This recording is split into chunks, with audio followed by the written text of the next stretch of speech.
he left the record label. Yeah, it's a normal thing because he never left officially. It's always good when you want to end any relationship, you end it with an handshake. That is part of my training. You always make sure you end every relationship with an handshake. Don't live with fight. Don't live with acrimony, because sometimes you might need that route again.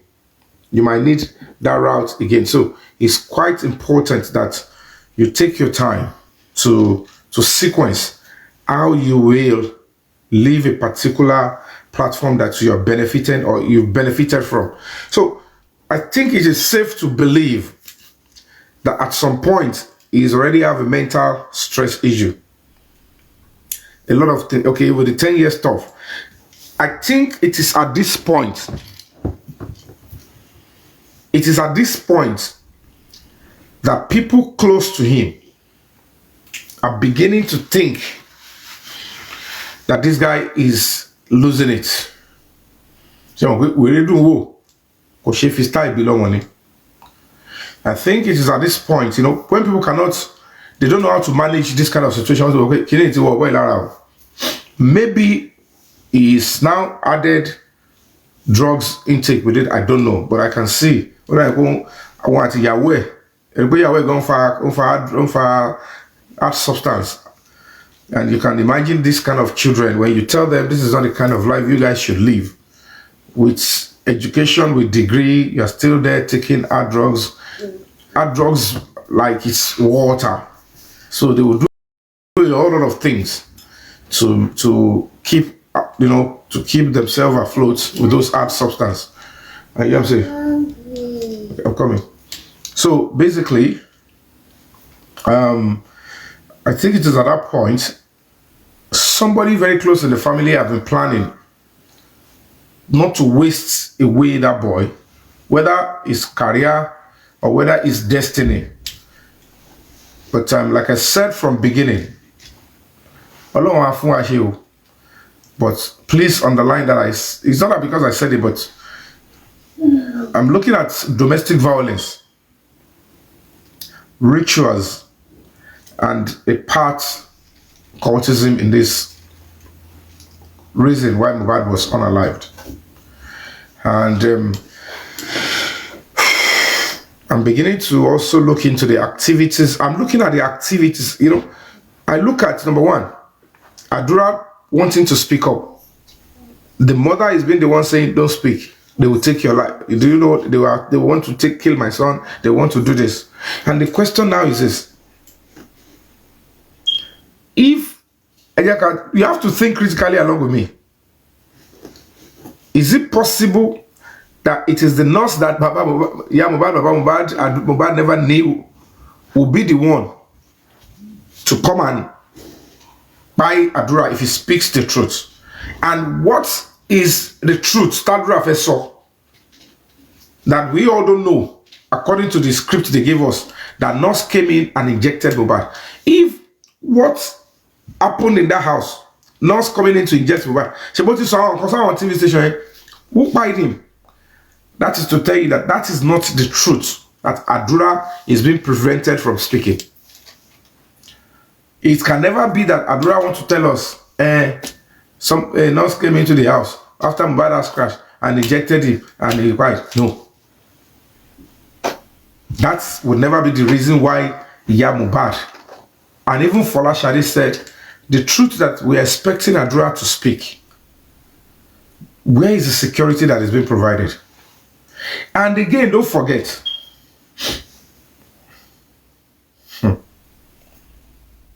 don't forget, Adura had refused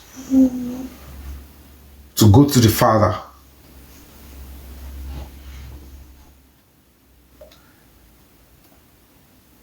Blessing had refused to go to the father.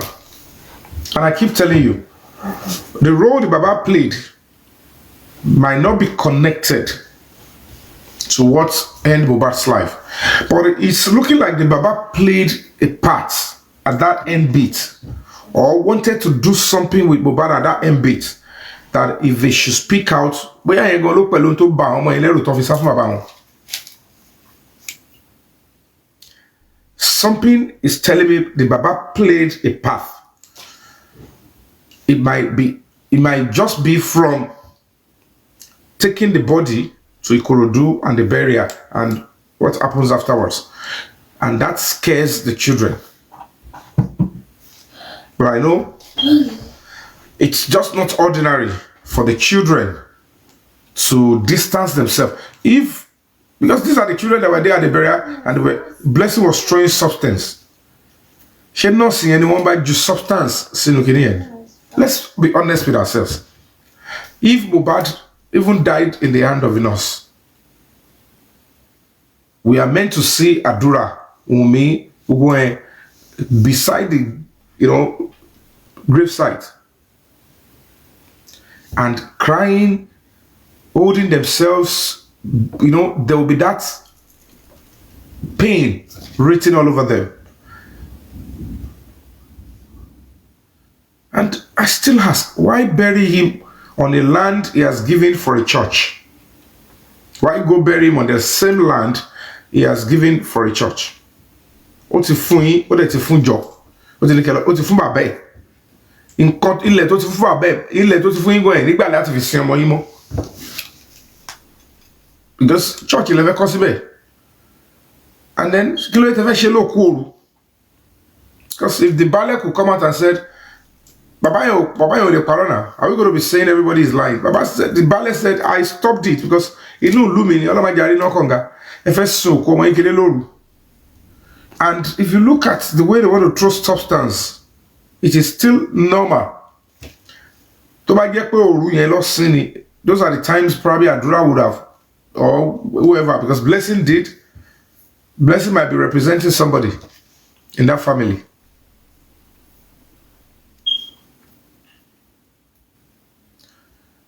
There is no, you see, the point is, I still don't want to believe the whole story of the morgue, not wanting to accept.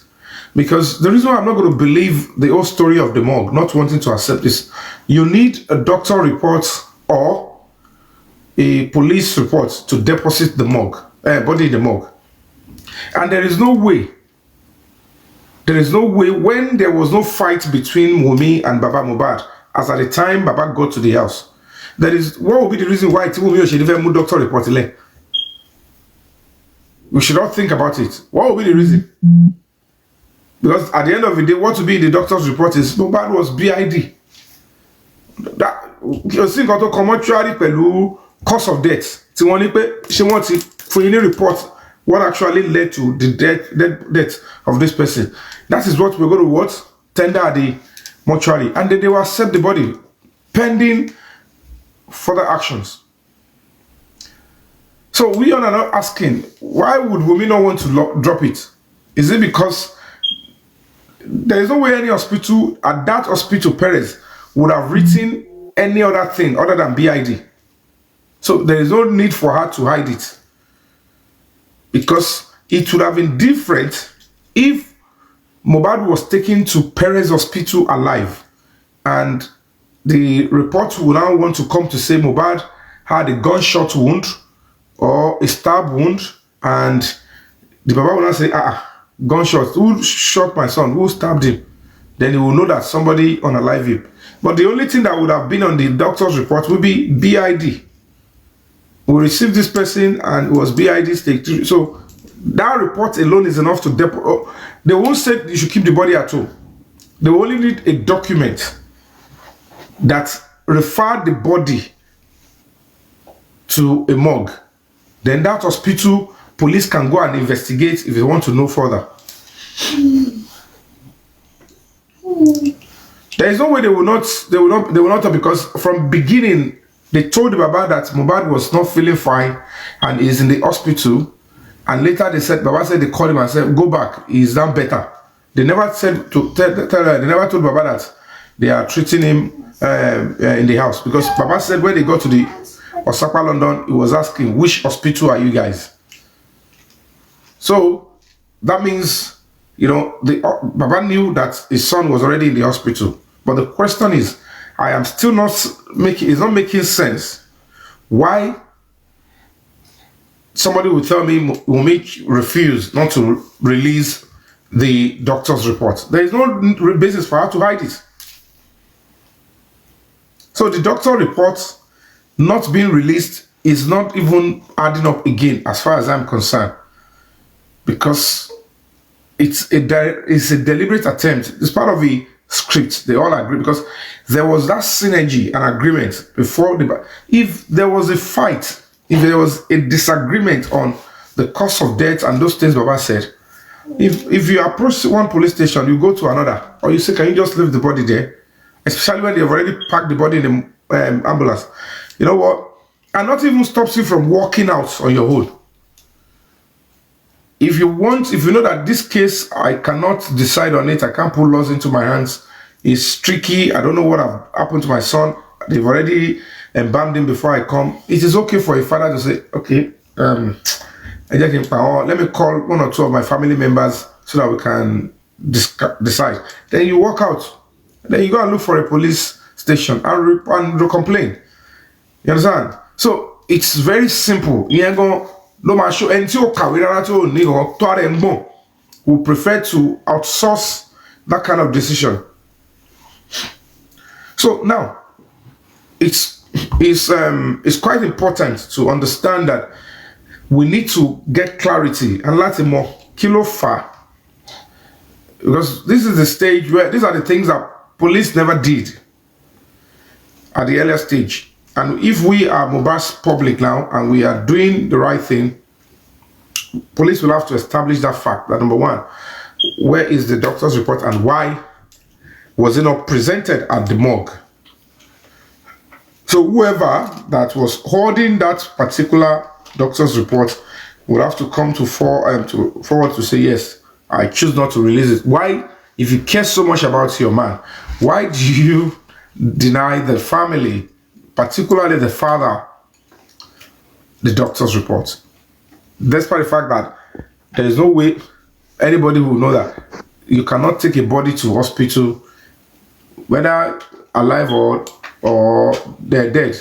Immediately they accept the body from you for whatever reason, they will certainly give you a particular note to discharge the body. They must discharge. They've accepted the body. So that acceptance at the emergency means you are already in their facility. So they must discharge and tell us the role they played, because this is human lives we're talking about. So that is the education that we all should know. No facility that you will take somebody to, especially a hospital, whatever role they played, they must discharge and explain what they observed and what they did, because it will always backfire like this.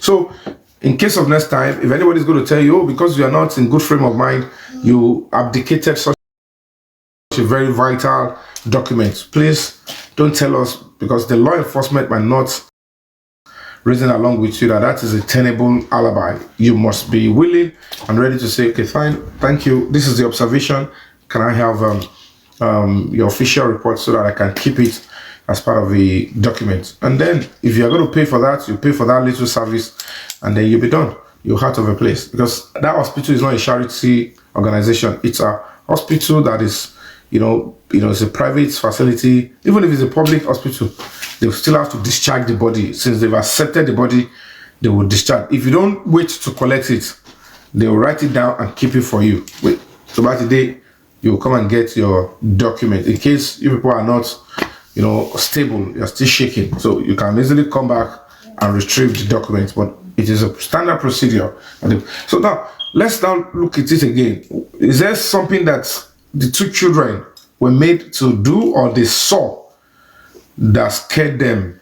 Because at the end of the day, we don't know who made them to do those stuffs for blessing. Who made her to throw the substance in the gravesite? Police never ask her. These are part of investigation. You need to come. What were you throwing in your brother's gravesite? It's quite unusual. This is Nigeria. This is Africa. You are older than Mohbad. So what is your family tradition that is making you? I mean, family, extended family and all of that. I don't think they are honest set of family, because if this is what those ones will be doing to say in this Aloba family, oh, this is how we bury and this is what older people do, then there must be that question. Police should ask, what did you do that is making you to throw substance that looks fetish into the gravesite of your brother at the point of burial? Within 24 hours, what's going on? Within 24 hours, what is going on? One junko, Yahweh on junko. She meant in a malaria. Because at the end of the day, we all know the truth. We are just pretending that we don't know, except we don't have good parents. It's time for everybody who wants to support and say, let me even ask my parents, this is what happened. What would have been the situation whereby at that point in time, they were secretly throwing substance? They didn't even follow the due process of the officiating stuff and say, sir, eleni ado tamanju lebi wa o, eleni koko tamanlo, eleni lasho funfun tamanlo bokure sare. You know, ọmọ ní aṣọ funfun kí n bokure sare àgbà lọ yẹn sọ, ẹmọ ẹrù òkú ni ọba ti di fún daṣọ àṣírí bò wá. It has significance. Even taban share research, doing research of African religion, go and ask them in any university that are dealing with African religion and stuff. They will tell you the meaning of these things. And at the end of the day, if the wife is saying, I don't even know the meaning, it was given to me. She said, I had the audio. She said it was given to her. She doesn't know the meaning. But again, there are serious cocoa oju. She couldn't avoid it. Kilol fati oju umeshewu.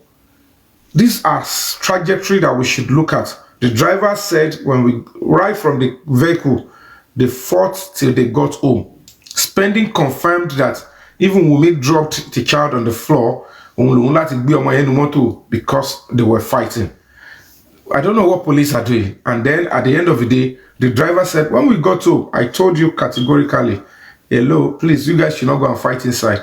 And then when a message now came from Adura's TikTok saying that Mohbad and Wumi fought, maybe that is what the mother is not wanting Adura to speak about, because she didn't even want to talk about it. She doesn't want Adura to defend it or say whether it is true or not. And the 30 seconds video, they were not even clever enough to know which one should we tackle or deny. So it's now a direct trajectory that from the show to the car to the house of the shot that they were fighting, and then to the fact that we learned that the doctor's report was not released, and then the swollen faces, particularly Wumi. Is it by Mohbad during domestic violence, or Wumi fought and defended Mohbad when somebody wanted to come and take Mohbad's life? We need to establish that. So it's now like she's saying, I'm innocent, I didn't take his life. It could be possible. It could not be possible. But I'm not the one to come out and say it, except I am ready to show you the evidence direct like this, which even if I have it, I'm not willing to for now. I'm not willing to. So it's the police that would have to do that. So basically, why were they swollen faces? Penultimate the barrier.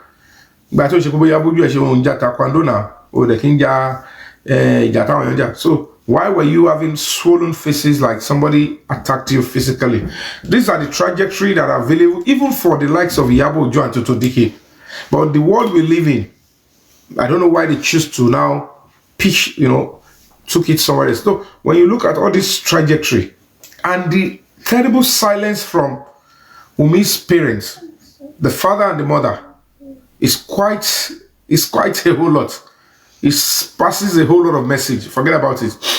And don't forget that the elder sister eventually, who also flew in from America to give all form of support initially, and the Karimo finally confirmed that, yes, Wumi, stop lying.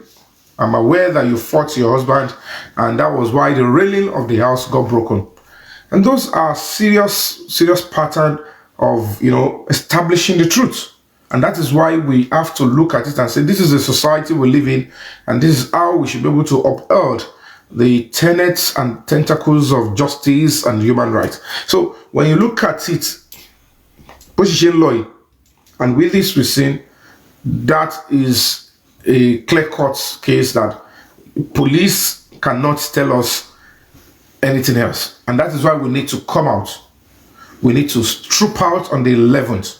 We need to, even if we're not going to be coming out in Nigeria, which it's very important too, that we should come out and peacefully demonstrate again that this whole nonsense and this whole cover from the Nigerian police and section of the government in Lagos is unacceptable. It is not being anti-government. This is our lives.